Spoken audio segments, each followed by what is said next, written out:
Hello, my name is Nezumi and I'll be showing you how I sewed my Hozuki cosplay from Hozuki's Coolheadedness. First, I started with the pants that you can barely see in the show. I started with a really simple pants pattern and made a mock-up off-screen and transferred my new pattern I made to some white, lightweight denim.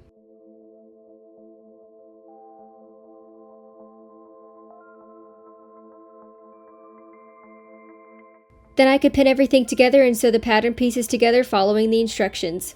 I chose to serge everything for this project, especially later for the kimono due to the fabrics, but if you don't have a serger, you can even use an overlocking stitch on a normal sewing machine or by hand.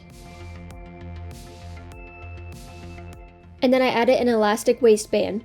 These pants are probably one of the most comfortable cosplay pants I own. Finally, I finished the pants off by adding a decorative stitch with red embroidery floss by hand to the bottom of the pants. I marked with Sharpie on my finger how far apart I wanted the stitches to help me keep everything even while I sewed and to make the process a lot faster.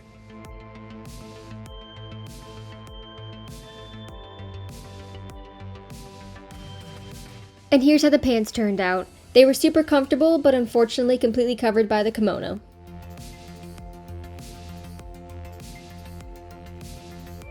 Next, I'll show you how I made the kimono and shirt. I combined and altered these two patterns, mainly using the Simplicity pattern and the sleeves from the McCalls pattern, and I used my new pattern for both the shirt and the kimono, just shortening it for the shirt. Speaking of the shirt, let's start with that first. I decided to use this lovely peach jacquard fabric for the shirt, and I could transfer and cut my pattern to the fabric.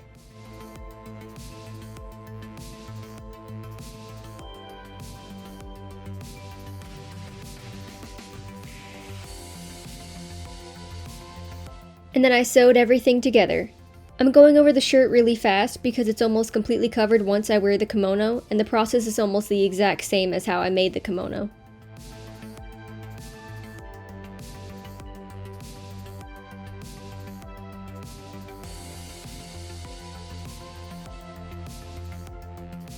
And here's how the shirt looks. This is the only time you'll ever see it by itself, so please remember how it looks because it'll be covered up. Finally, onto the actual kimono. For the main fabric, I used this beautiful black silk brocade. It has this dragon and cloud design, which I thought would add some nice texture to an otherwise simple design.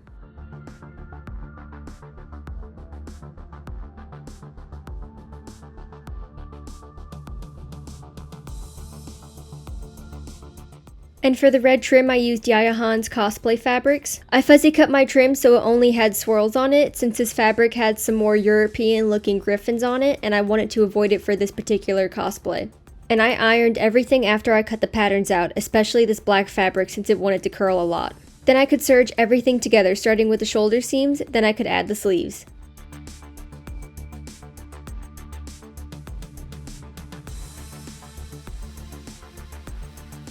Then I sewed the sleeve trim and the neck bands together. Both the sleeve trims and the neck bands are made from two pieces of fabric sewn together, and the neckband also has iron-on interfacing.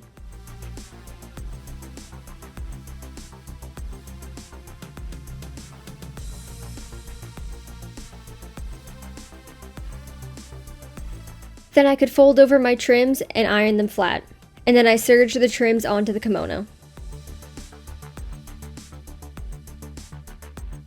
And finally, I could connect the sleeves and side seams. On both the sleeve trim and the neckband, I hand stitch it down on the inside, making sure to catch a few threads at a time and not poke the needle all the way through to the other side so the stitch is invisible. Finally, I sewed some ribbon so I could tie the kimono. And off screen, I serged the bottom and did a rolled hem, but like I mentioned, this fabric desperately wanted to roll, so I fixed this by gluing on small curtain weights, which fixed the problem. I didn't add it now, but in the future, I might add a lining to cover the weights, but the kimono doesn't need it if the weights weren't there. Next, I'll show you how I made the design on his back, which is a Chinese lantern flower, which is what he is named after. The design was made on Adobe Illustrator and cut out of heat transfer vinyl using my Cricut machine.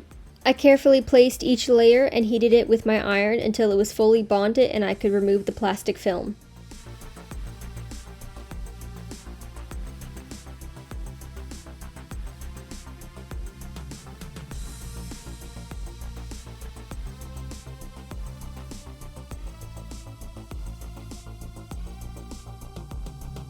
And here's how the finished design looked. And lastly, here's how I made the OB. I measured my waist and made the pattern from paper and used the same fabric as the shirt.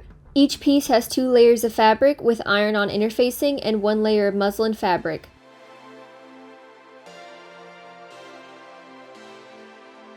This is not a real obi belt, the tie in the back is fake and will get velcroed on later. There's the main belt, and then there's smaller rectangles that'll be folded, and then a slightly bigger rectangle that gets folded over those to become the tie in the back.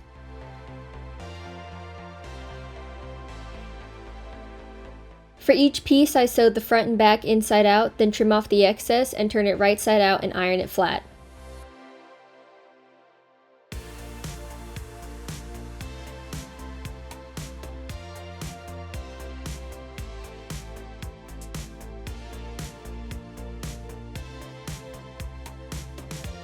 Then I could close the ends and top stitch everything.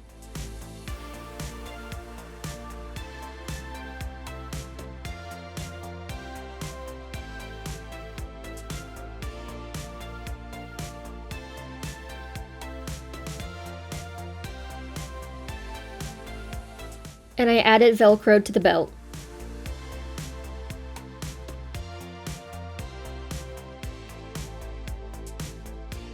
Unfortunately, I didn't film all of it, but for the knot on the front, I tied it first and cut off the excess and glued it to the front with fabric glue and used lots of pins to secure it in place.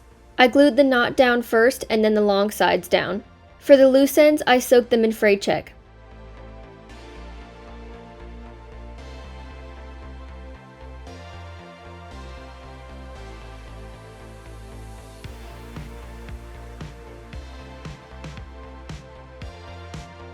Then I could sew all the parts of the tie together. The 3 small parts were all folded in half horizontally and sewn, and the smallest of those was folded vertically and ironed beforehand first. Then they were all hand sewn together. Then the largest one was hand sewn around all of them, making the tie. And lastly, I added Velcro to the tie and belt. I did all the hand sewing off screen because at this point I had to sew with pliers and a strong needle due to all the layers, and it was very awkward to film. But here's how the whole cosplay turned out.